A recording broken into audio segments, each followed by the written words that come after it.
And how would I go about changing tunings as far as learning and stuff? Should I learn stuff and standard first thing?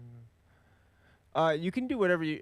There's not. I wouldn't really say you have to go crazy with it. Like you have to like limit yourself at the beginning. But really, like you have kind of like three categories of tunings. So you've got like um, standard tunings where even if it's in some seven string players play in A standard instead of B standard, right?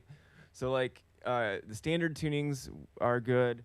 The what was I gonna say? The drop tuning is when anytime you have something on the low tune. So like if you were in drop G, for example, that's essentially drop A down a whole step, right?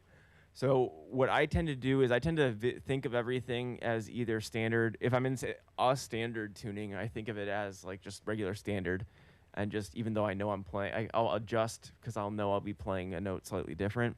I personally never do that. I always just play in standard or sometimes drop A. If you were going to like super low tunings though, like I mean you don't like I wouldn't I personally don't like jumping around that much. So if you wanted to stay in that tuning, that's cool. But if you wanted to just like learn a song, just figure out what kind of if it's in that drop tuning or if it's in some sort of standard. So sometimes and then the other kind of tuning you could have is like an open tuning, which like my acoustics tend to be in, where I can just hit it and it's a one big chord. So that one's an open D, and I think that one was in Dadgad.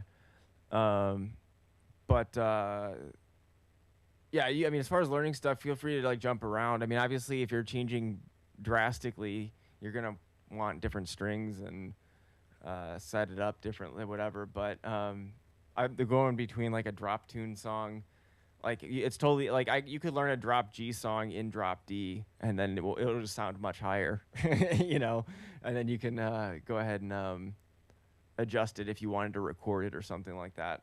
I tend to just keep. I don't ever go below drop A myself.